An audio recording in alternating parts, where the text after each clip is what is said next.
what's going on, guys? Welcome to the show. You are listening to VRL, that is Vigilantes Radio Live, right here on iHeartRadio. And I am your host, Deanie. I have to say that this particular episode is pre-recorded, and I can't wait to deliver it to your inboxes.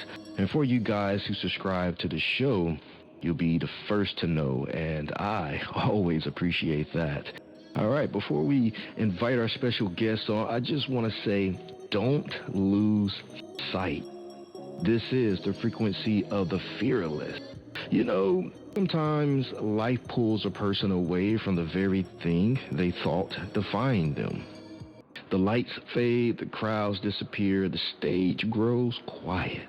And for a while, it can feel like the story ended. But what if the silence isn't punishment? What if it was preparation? Because there is a difference between chasing a dream and being called into purpose. One is built around applause. The other is built around transformation.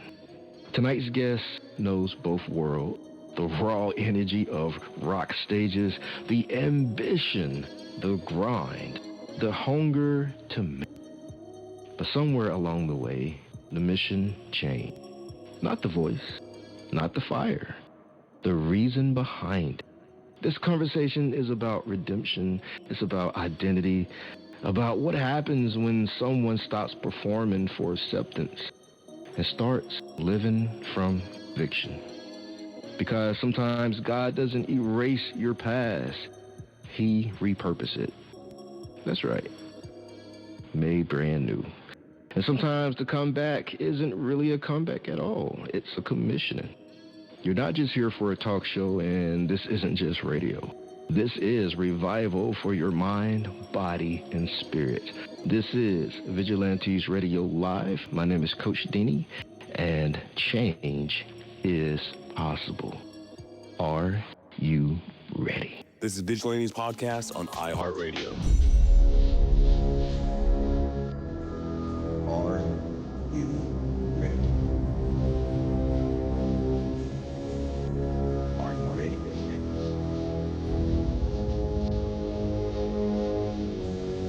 Are you ready?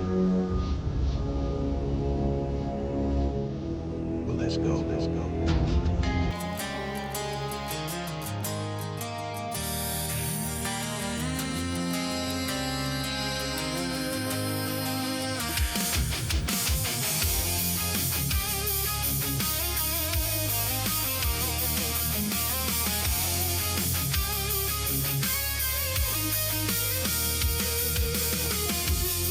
The day I called your name, everything changed.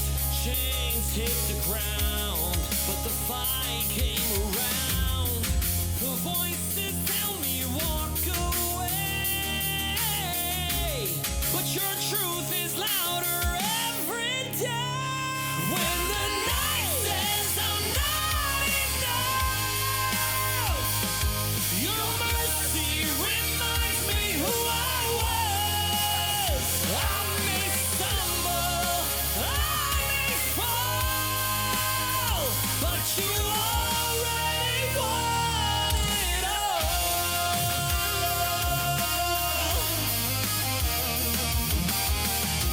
But something's different deep inside. Your spirit rises up and pushes back the night.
you already won it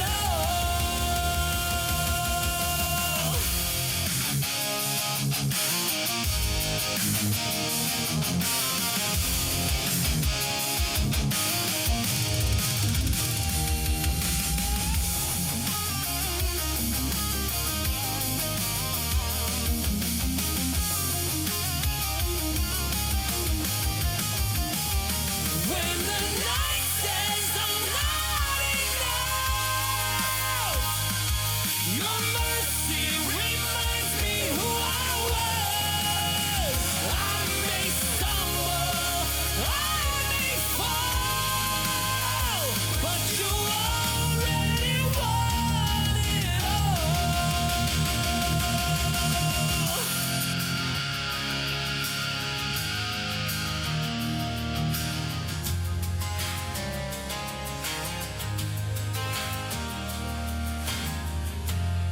What's up, guys? Welcome to the show. You're listening to VRL, that is Vigilantes Radio Live, right here on iHeartRadio. My name is Deanie, of course, and you just got finished listening to our special guest for tonight, Jorge Canan. That was a song called You Want It All. Anyhow, our interviews are designed to go behind the music, the news, books, art, acting, films, technology, education, entrepreneurship, entertainment, spirituality, and sometimes even past that thing that we call the ego. Our interviews are designed to go behind the scenes and into the minds of these brilliant people. You know, the ones who are out there giving it their all for me, for you, and for the world. Well, ladies and gentlemen, tonight's special guest, Jorge Canan, is a seasoned rock vocalist whose powerful voice was forged through years of live performance alongside legendary acts like Poison, Skid Row, Zebra, and Extreme. After stepping away from music for years, his life was transformed through faith, shifting his music from ambition to purpose. Now emerging as a Christian rock artist, Jorge's music carries messages of repentance, endurance, freedom, and redemption. With his upcoming album, Rise Above It All, he returns with clarity, with conviction, and calling. So please join me in saying welcome, friend, to Jorge Canan. Hey, welcome to the show. Hey, thanks, Denny. I appreciate you having me on the show. You mentioned the word brilliant. I don't know if I fall under that category, but I'll accept it. Okay. Well, yeah, man, I think you fit very well. Sure. You know. That sounds great. Yeah, man. You know, any person that can write or produce or perform or sing well, rap well, do anything in music very well, I think they're on the brilliant side. I may be biased because I'm a musician as well, but I think we fall into a very special category. Definitely a special category for sure. Yeah. All right, Jorge, again, welcome to the show. Before we kick things off and jump into your story, your music, your life, everything that you have going on, what's been on your heart and mind lately? Well, really, it's really kind of getting the message out. You know, when I put this together last year, it was kind of a hard and easy decision at the same time to kind of come back to music, right? Because I never thought I'd come back to, you know. So I think now that I'm in it fully, I'm pretty excited about the next steps, right? And you know, July 10th is going to define that when the new album comes out. Spent quite a bit of work, quite a bit of time, you know, sweat and tears, putting that together, late nights putting that together. So totally looking forward to making that happen, you know, so I'm pretty excited. Yeah, it sounds exciting and, you know, a lot of work and a wild ride, you know. So, for sure. Sir, we applaud you for going on this journey. So you've said that this isn't a comeback. It's more of a commissioning, more of a continuation. What does that mean to you? Yeah, I mean, that's a good question. For me, a comeback is really about like reclaiming something for yourself, right? And a commissioning, right, is about being sent from something, bigger than me or you or anyone, right? So when I was younger in music was a passion and an ambition for me, right? But now really it's become like a purpose. And it feels right, I feel like I've been called back into this space to kind of deliver a message and not just to perform, even though obviously that's going to be part of it. But that kind of shifted everything for me, and that's the reason why I'm here. For sure. So how did your passion for music start?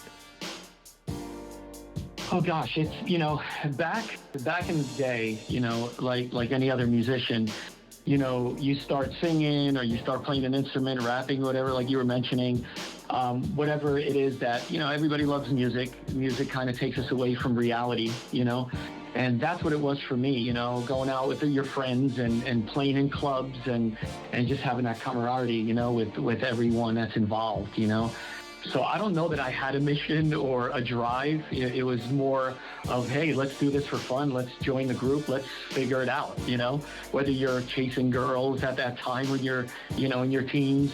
I think I started singing when I was about 14 or 15.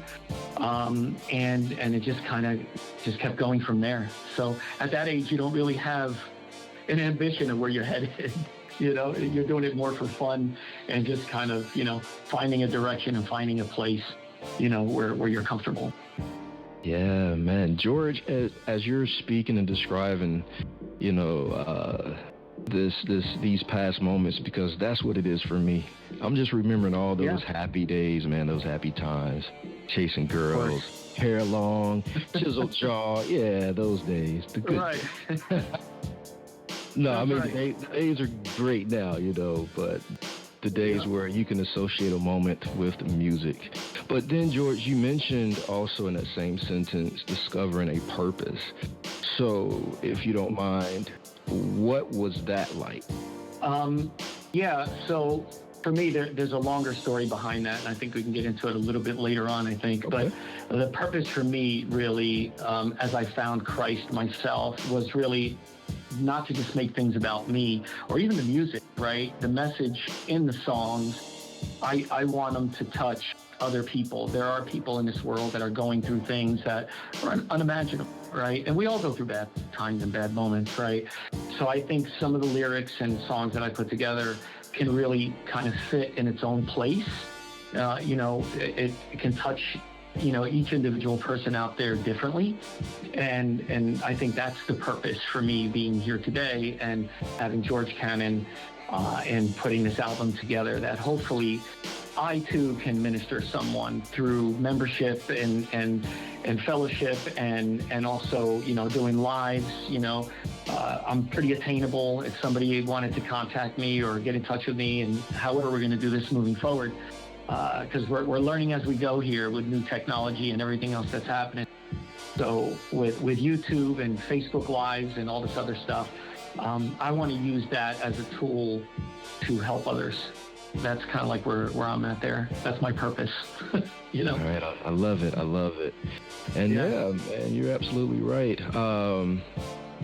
There are new rules to this industry that we call the music business, even for the indie artists, right? They have rewritten the rules once again and made it very accessible, which creates a crowded market, but it also, especially during the time of COVID, the burst of creativity that came from a lot of people who, thought they stopped, until we had this break. So speaking of that, you stepped away from music. I don't know if it was during the COVID years or this was early on, but you stepped away. Yeah. What brought you back and why in 2026? Why now in this point in time? Yeah, so I stepped away long before COVID, believe it or not. Okay. And yeah, so, as anything else, right, life happens, right? Priorities changed. Honestly, music wasn't where I was supposed to be at that time.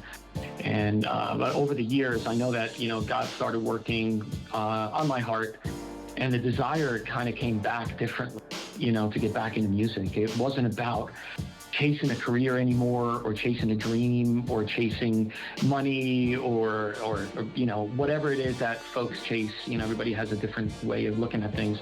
It was really about obedience for me, and it is today.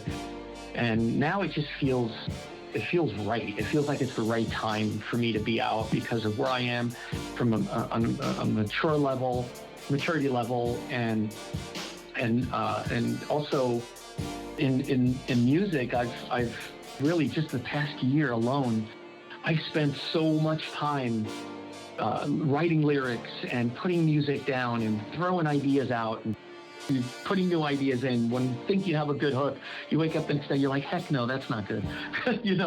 So I've been through ups and downs this past year, and it's brought me back. And again, I'm just not the same person I was back then. And I think that's what's really drawn me, even having a stronger will to come back into music, with what I'm pursuing now. Yeah, which is Christ. Yes, sir. Putting those 10,000 hours in, even with the scratch records, or the scratch lyrics. Hey, and it sounds like your relationship with music changed, from your earlier rock days to today. How so? It's changed, yeah. My relationship, with music is so much different from those days. Back then, music was, kind of like an identity. It's like, oh wow, I'm a rock singer. I'm in a band. I'm in this band or that band. And now it's really become like a vehicle, I use to communicate truth and connect with people. And that's what I want to do. I want to connect with people on a deeper level. I still love the energy and the power of rock, and and the music, it still portrays that. And I know once we get a live experience, we're going to make sure it rocks. It's going to be powerful. But now I think it carries a completely different meaning. Now it's no longer about being seen, as it is more about what's being said, and how I want to say it, So I think that's the relationship, I think, with music today versus what I did prior, for sure. Yeah, man, not, how can I say it? Not prioritizing being seen, I think, is a look into how your heart is postured. Yes. The posture of your heart. It's a change that doesn't happen overnight, but when it does happen, you know it. So here we are, right? Yeah. And I don't know, man. I went through a transformation, and, sometimes I feel like I have to pinch myself, or kick myself like, man, why didn't I do this sooner, when I was younger? Right. But I feel the same way. Yeah, I feel the same way. Why did I do this sooner? Yeah, but we know, man, that's the enemy trying to kick up condemnation. But you talk about moving from ambition to calling. What did that shift look like in your life? Yeah, wow. Yeah, you know what? It's humbling. I believe ambition is really about, control and what you want to achieve, right? To me, that's ambition. And a calling, to me, requires one to surrender. I had to let go of my own plans in life, right? And really kind of listen to where God was leading me, hence here we are today, right? So that shift didn't really happen, as I mentioned before. It didn't really happen overnight. But once it clicked, as we just talked about, you know it when you know it, right? Once it clicked, I knew it, and I couldn't go back, and I can't go back doing the old things or being the old George, so to speak, right?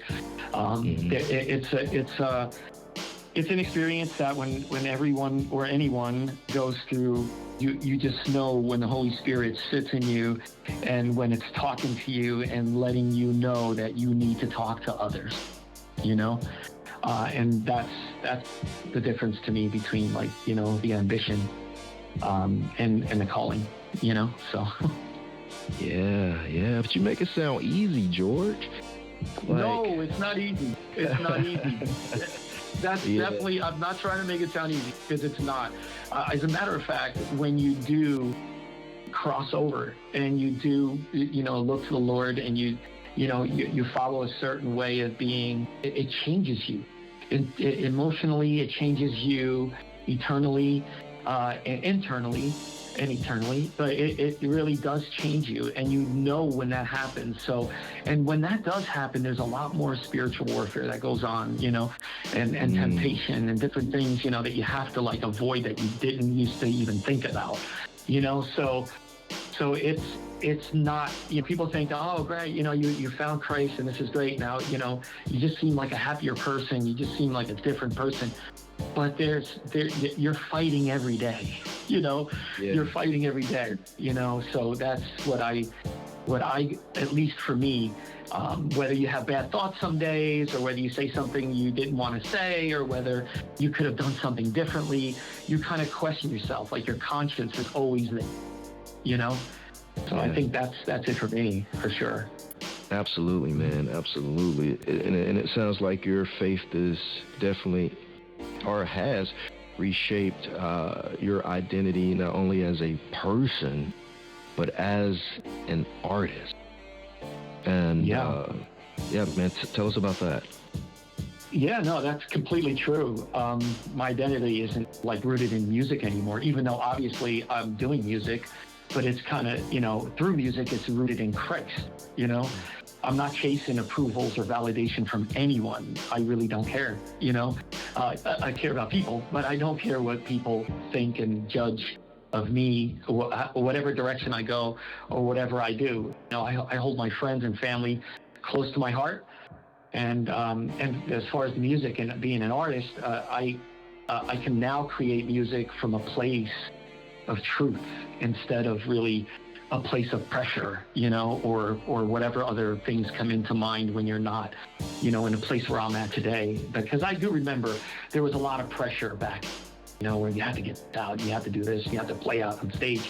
Like, to me, yeah, I mean, I could have probably put a band together much sooner, but I am taking my time, you know. I'm taking my time to do things right and kind of build a following, you know, really connect with people and do those kinds of things, you know. And I think, you know, people, friends and family can also see the differences, you know, in the things that I'm going through as well, because they've given me feedback, you know, and said, you know, I hear your music, and, you know, and I see the change in you, where you're coming from through your faith, you know. And before, that wasn't a thing, you know, that wasn't something people would ask or even mention, you know. So those are the kind of the metamorphic changes that happen in your life when you do find Christ. And I wish that I can have everyone feel like what I feel today in my life, you know. And it's my mission to do that, by the way. So, love it. Yeah. I love it. Oftentimes I say, man, I can't wait till my buddy, you know, can't wait till Jesus finish the work that he started on in my buddy, so we can have these kind of talks. I say that often, like, you know, we're not going to say, like, life turns to peaches and creams because you transform and you follow God. Mm-hmm. No, life gets extremely harder.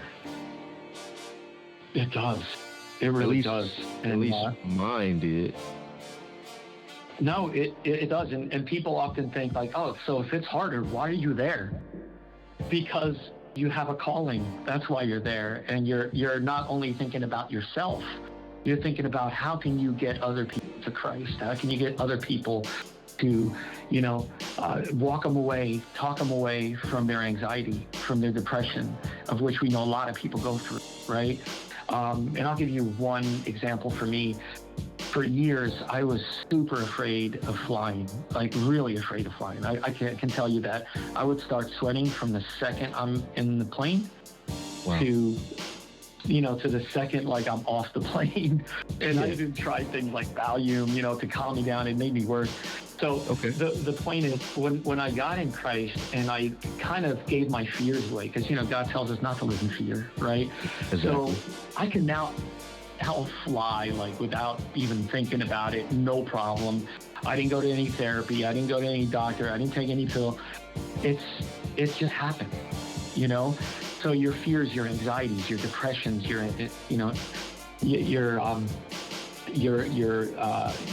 just your inconsistencies in life, your everyday life, really smoothing out. Just gets so much better. It's almost like, you put contacts, because for so long you've been seeing blurry, and as soon as you put contacts on, you're like, oh my God, how come I didn't do this 5 years ago? I can see perfectly now, and it's like that. That's how I feel. Best way I can describe it, I love it. Man, I hope these transformation stories are in the music, or is in the music. I don't want to give spoilers away, but what can listeners expect from your upcoming album, Rise Above It All? Yeah, well, for one, they can expect a kick-butt album, if I could say that. They could definitely expect a great album. It's still punchy, powerful. It's got, has its ballads, it has its, powerful songs in there as well. They can expect honesty, definitely, in the music. This album isn't polished or, in a superficial way. It's real. It touches it touches on struggle, as we mentioned before, repentance, endurance, and ultimately victory through Christ, right? And really, musically, it still has, the strong rock foundation, like I mentioned, it's still punchy, the live experience is going to be strong. I'm not concerned about that, but every song, I think, carries a message, and that's where it changes, right? It's meant to lift people up, but also remind them that they're not alone through whatever it is that they're going through. So I'm hoping, really hoping that, if folks get familiar with my music, that if they go through a tough time, they could put a song that they favor, that will help them understand that, hey, you're not alone, and all things can be done through Christ. And certainly, if there's a struggle that you have, before you reach out to anything else like pills or alcohol or even worse, suicide and things like that, because we have a big suicide problem in this country, is to reach out to someone that you can talk to. And first and foremost, reach out to Christ, right? Because he'll listen to you, he'll guide you, and he'll tell you who you need to talk to, and that is the message, of Rise Above It All, and how and where I want to take it, Yeah, love it. I love that. George, can you give any hints to any musical guest appearance? Yeah. Well, are we talking about the live that we're doing July 10th live stream, or? We could do the live stream or on music project, either one. Yeah. So. Yeah, on the music project, right now we're trying to put together some artists, trying to get some musicians aboard. There's a few good guitar players I'm talking to, drummers and bass players, possibly even keys. So we're kind of in that process. We have an audition process right now we're going through and kind of weeding through. But as far as the live stream that we're doing July 10th, I don't know if I'm supposed to say this or not, but I think we're going to have a one-song live performance with some special guests kind of sitting in, drums, guitar, and bass. So I'll say that much. So if everything comes together well, we would like to do one song and perform that live on YouTube and also Facebook. So that'll be pretty cool. Plus, we'll definitely have question and answer period to kind of talking about where I'm headed, where we're going, what we're thinking, and bring some of the musicians that are kind of sitting in, bring them aboard too, so they can kind of talk and maybe take some questions as well, from some of the audience members there. But as far as bringing any special artists in or anything like that, not at the moment. We don't have anything planned there yet. But I would like to also take a shout out, or throw a shout out to Eonian Records, because if it wasn't for them, certainly this album wouldn't be happening right now. So definitely want to throw kudos out to them and shout out. So yeah, shout out to them. All right, is there a certain song on the album that really captures your personal journey? Oh man, you really know how to ask the hard questions. You really do. So there is one song. I love them all, but maybe I could start off by, maybe I'll tell you the testimony for this particular song after I kind of tell you a little bit about it, right? So yeah, there are a couple of songs. There are a couple of songs that really kind of stick out to me. But in particular, You Shattered the Night is a song that is about my testimony, which that particular song was written because of an event that happened years back in North Carolina, and the song is about that, right? And I'll get into that. It's a pretty unbelievable story, but I have eyewitnesses that were there. I don't think anybody would believe me if I told them this. And I was by myself when this happened. But it was me and an ex-girlfriend that I had at the time, and also a neighbor of mine, Eddie and Sonia, and their daughter, I believe was 8 years old at the time. So we used to go to North Carolina, Nags Head. I don't know if you're familiar with Nags Head, North Carolina, just north of, I think, Hatteras.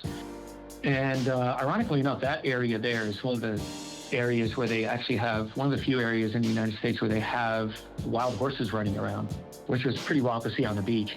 But you had to drive. There's no roads getting in there, right? The houses were miles apart. You had to drive on the beach with trucks, drive on the beach for about 4 miles to get to our house. And the houses are usually spaced about 2 miles apart. It's that far. And so we were there for a couple of days, and one night in particular, we had to drive from the house with the trucks because it's about probably 100 yards from the house to the shoreline. And this one night was a perfectly clear night. You could see all the stars, on the beach. It's super dark, but the stars were just pretty amazing. If you ever go down to Hatteras or Nags Head, and where you see no lights around and you just look up in the sky, you see the Milky Way. It's just pretty intense. So we had both of our vehicles kind of parked in a T shape, so because it was a little bit breezy, so we kind of got in the middle there, and we built a little pit, in the sand, and we started a little fire, kind of hanging out. Probably a couple of minutes into that, I'd say probably about 5 minutes into that, along comes someone into, our little camp, if you will. And if I can just describe, and if you look at the video, You Shattered the Night, the individual that's in that video, because that kind of tells the story, was pretty much that guy. He came up, with a white button-up T-shirt, open, no shirt underneath, long blonde hair, surfer shorts. I think he had like flip-flops on or something. And he started talking to us, right? And all the time, the entire time he was talking, he had his eyes just fixated on me. Like, he didn't stare at anybody else, look at anyone else. And he started saying, I'm a pastor now. I come from a really bad past. And, he welcomed himself. He said, hi, my name is Christopher, and so on and so forth. And he was looking at me the entire time and telling us about, him being a pastor and how rough his life was, and he was into drugs and all this other stuff. And then he pointed me out and he said, George, I know you're a musician, because I told him my name. He asked, for the name. He said, George, I know you're a musician. I don't know how he knew that. I mean, maybe at that time, I don't think I had longer hair, and I certainly didn't have a guitar or anything near us. So that was kind of strange to begin with. But imagine, this guy had his eyes fixated on me the entire time. And after, talking to him for a couple of minutes, he asked if he could come over and pray for me. And I said, absolutely, why not? Of course. And so he came over to me, and this might sound a little weird to some people, but, he held my hand, and at the time that he held my hand, everybody, including myself, we shut our eyes and he started praying. And I almost felt like a weird kind of levitation, if you will, like you felt light, like super light. And I'm not a drinker, so anybody who knows me knows that I don't drink, I don't do drugs, I don't even smoke, none of that. So I'm sitting there, that's kind of weird, So, he's going on, he's praying for about 2 or 3 minutes. And then after he's done praying, then he kind of backs out campfire, and he's now staring at everybody, talking to everybody. And he's like, Well, I just want to say thank you for having me here, and and George, thank you for that as well, and let me pray for you. And he, he basically said, thank you, and he left, and it was the light from the campfire just kind of illuminated us. It was so dark, if you could imagine, it's really dark out there. And as soon as he walked away from our campfire, Eddie, the other individual that was there, had one of these huge lights. It was probably 10 inches around, and he picked up the light and he flashed it to give him light so he could see where he's going. The guy was gone, just gone. We immediately got up. We're looking under our trucks. We're looking in the water. Did this guy go swimming? Did he just take a walk? Our house is probably 100 yards away. In 5 seconds, nobody's running that fast unless he's, some kind of superhuman. But he just literally disappeared into thin air. We're all looking under the truck, looking in the water, because we're right by the shoreline. And we could not believe that this person that was there 5 seconds before just completely disappeared into thin air. So this story, I say this to kind of, basically say what I'm saying now is that if I was by myself, I probably wouldn't even ever told this story, because people wouldn't have believed me. They would have been like, yeah, you're crazy, George, what's wrong with you? But there were people there, and to this day, I still communicate with some of those people, obviously, and they just say, to that. And by the way, when this all happened, weirdly enough, we all sat around the fire and nobody said anything. We just stared into the fire for a half hour, without anybody saying anything. So it was really an awkward and weird experience, but I know that after that night, something touched my heart and was always, some seed was planted, and, I went out shortly thereafter and I did buy a Bible, and I did put the Bible, I remember, on my dresser next to my bed. And guess what? It sat there for about 8-9 months without me even touching it, right? And then one night I came home and, I just kind of sat down. I just lay down on the bed and I'm like, I looked over and I saw the Bible and I picked up the book. I'm like, you know what? let me just look at it, And from that day on, I never put it down. And it's funny how things work, but it was always tugging at my heart after that experience, Yeah. Wow. Yeah. That's it is, man. And it's ironically enough, his name was Christopher. So what's in the front of that name? Christ, right? Yeah. So, think about that. His name was Christopher. And that's another weird situation there too. So, but anyway, that's what happened to me. I think everybody has, whether it's supernatural, whatever you want to call it, it happened. And I don't know how somebody just disappears like that, to be honest. But yeah, it's there. It happens. Very good. You've had your Saul to Paul moment, right? Mm-hmm. That's for sure. That's for sure. Good way to put it. Yeah. So, George, you've been on big stages. How does it feel stepping back into that space with a different mission? Yeah, so it's definitely completely different, as I mentioned before, right? Before it was, kind of about performances and energy, as I mentioned, right?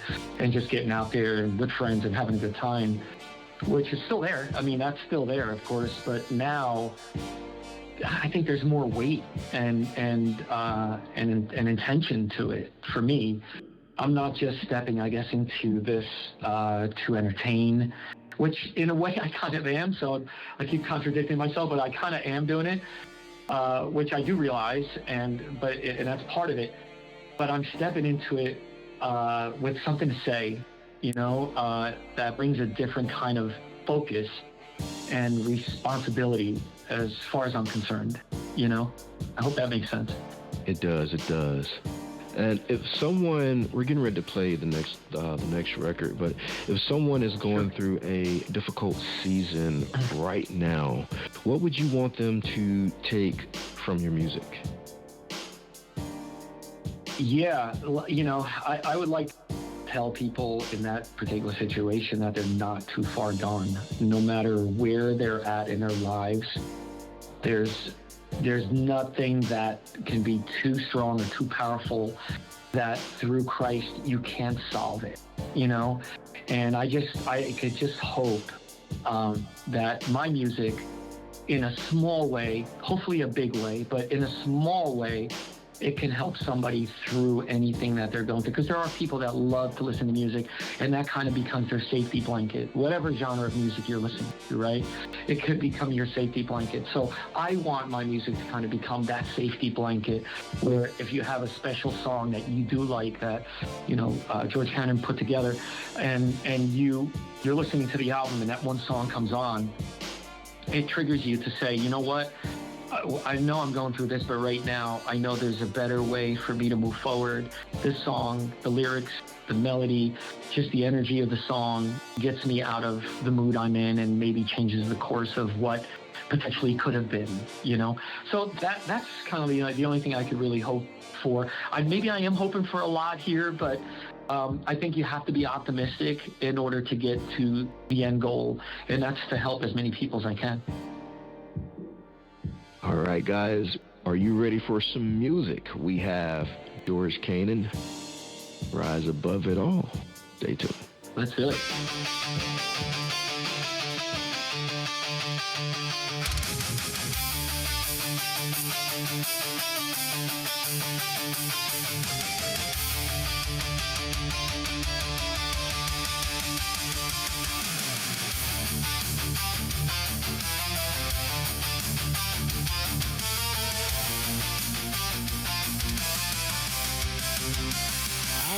Through valleys in the night, and you pull me into the light. Your strength grows when I was weak, restoring hope I couldn't spare. You lift me up, you hold me near. Your perfect love dries out my fear. My heart awakens to your call. With you, I rise above it all.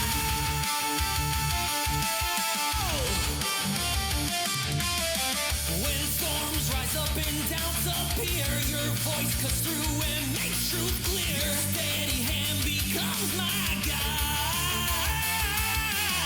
Stand with me in every fight. You lift me up, you hold me near. Your perfect love dries out my fear. My heart awakens to your call. With you, I rise above it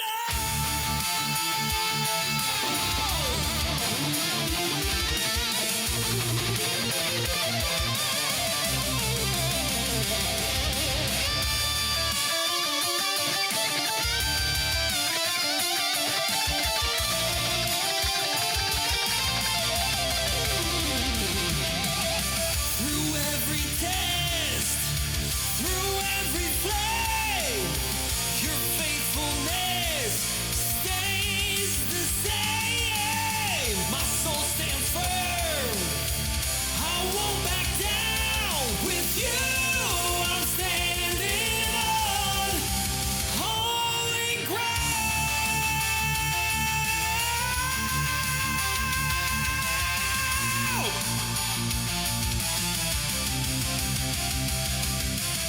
You lift me up, you hold me near. Your perfect love dries out my fear. My heart awakens to your call. With you, I rise above it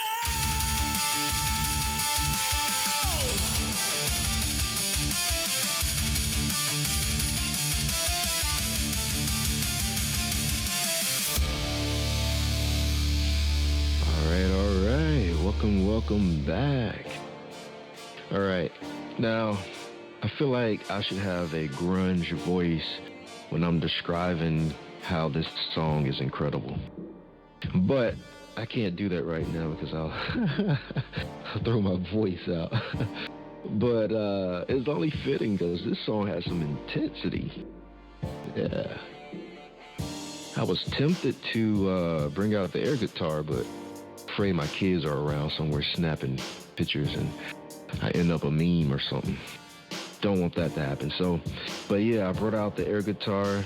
Song was cool. Very, very, very cool. All right, let's go ahead and bring George back. Hey, welcome back. Hey, thank you. Indeed, I'm indeed. Yeah. So I was talking about the intensity of this song. Your voice just carries that intensity. The instrumentation was intense. George, what emotional place does that sound come from? Oh wow, yeah. So I think people connect with what's real, right? So for me, I'm not trying to sound perfect in my music or in life in general, for that matter. There are struggles and doubts and questions, but I think it's important to be honest about the music that you're putting out there, right? And especially when there's a message such as this, such as I'm trying to bring forward to people. So as far as emotional, I just think emotional and honesty to me kind of go together here, Yeah. Yeah. For someone listening right now who feels stuck in regret, failure, addiction, fear, or hopelessness, what is one thing you want them to know about redemption and starting over? Oh, wow. Yeah, sure. That's a good one. So redemption, well, let me start out by saying redemption for me isn't a clean story, right? We none of us have a clean story. It's messy, right? It's really kind of meeting God and kind of meeting him where you're at, it doesn't matter where you're at in life. I'm not proud of my past, and I'm sure a lot of people aren't proud of their past either. But I think redemption is a strong word. I've made many mistakes in my life, and I'm sure you have, and I'm sure a lot of people who are going to be listening to this have.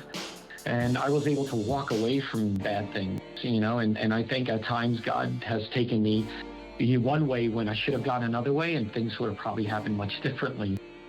But somehow it kept pulling me back, right? So this is a place where this music comes from. For me, redemption is very strong. It's a very strong word, and I think there's a lot of that in my music. If you listen to some of the songs, there's definitely a lot of the redemption in it. I hope that's clear enough. Indeed. Yeah. Yep. Redemption. Oh, and before we let you go, George, to anyone thinking that they have to be perfect for redemption or for grace or mercy, you don't have to clean yourself up first. That is God's job to do. He's just telling you to relax. You got this. But once he do it, it's your job to stay squeaky clean. Now, it's going to be hard. You will It's going to be hard. Yeah. But as long as you don't It might even happen every day. Every day. It might even happen every day. Right. So, for sure. Like any relationship, you have to spend time. You have whatever you water grows, whatever you don't starves and dies. So if you want a blossoming relationship with God, with Jesus, you have to spend time and pray. That's how you forge a relationship. That's how you know when love is real and not just a one-way bridge of give me, or what can I get? More so, what can I give? How can I serve? Here I am. So let's all just fall into his grace. And George, where can our listeners connect with you on the internet? Check out more music, connect to the live stream, stay up to date when the album drops officially. Where can they go? Absolutely. So they can, on Facebook, you could just look for Jorge Canan. Same thing with YouTube. Just look for Jorge Canan there. Or you can go to georgecanan.com. and you can get to the socials from there as well. And if you are a musician out there that's looking to get involved in something that's true and honest and strong and powerful, certainly we are looking for you. There's no doubt about that. So there's more to come soon for sure. I just want to tell people kind of stay strong, keep the faith, and never lose hope. I love it. I love it. And guys, just in case you need those links, and I know you will, they will be in the description of this episode and in the show notes. So all you guys have to do is just click the links.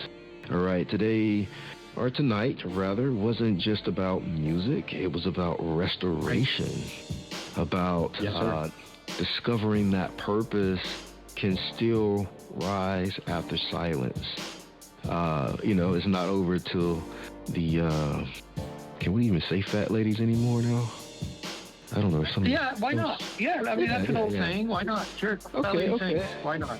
Yeah, there's a group for this and a group for that. You never know who you are offending these days. Of course. That is true. But yeah, so true. We're not here to offend anybody. It's a phrase.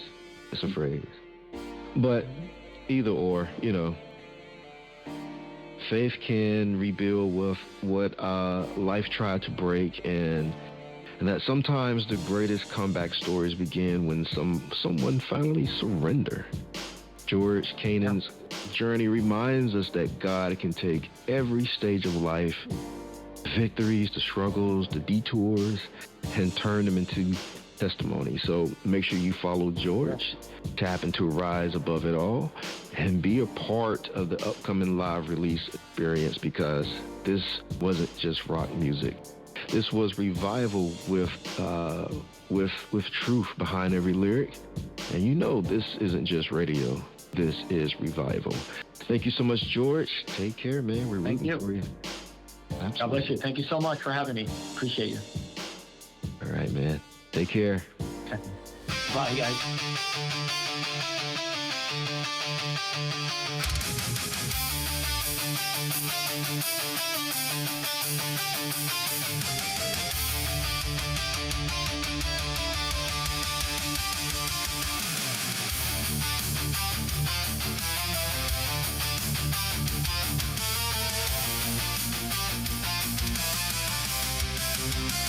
I'll walk through valleys in the night, then you pull me into the light. Your strength grows when I was weak, restoring hope I couldn't spare. You lift me up, you hold me near. Your perfect love dries out my fear. My heart awakens to your call. With you, I rise above it all.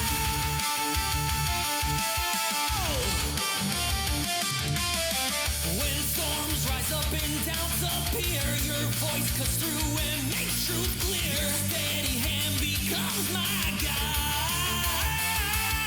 You stand with me in every fight.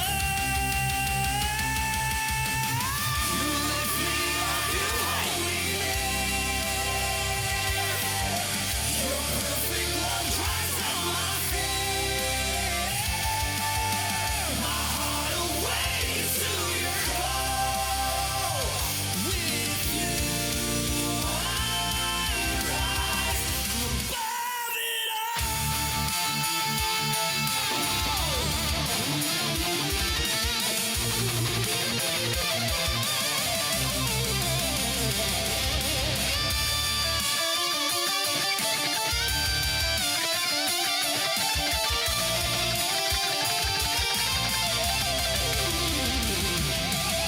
Through every test, through every flame, your faithfulness stays the same. My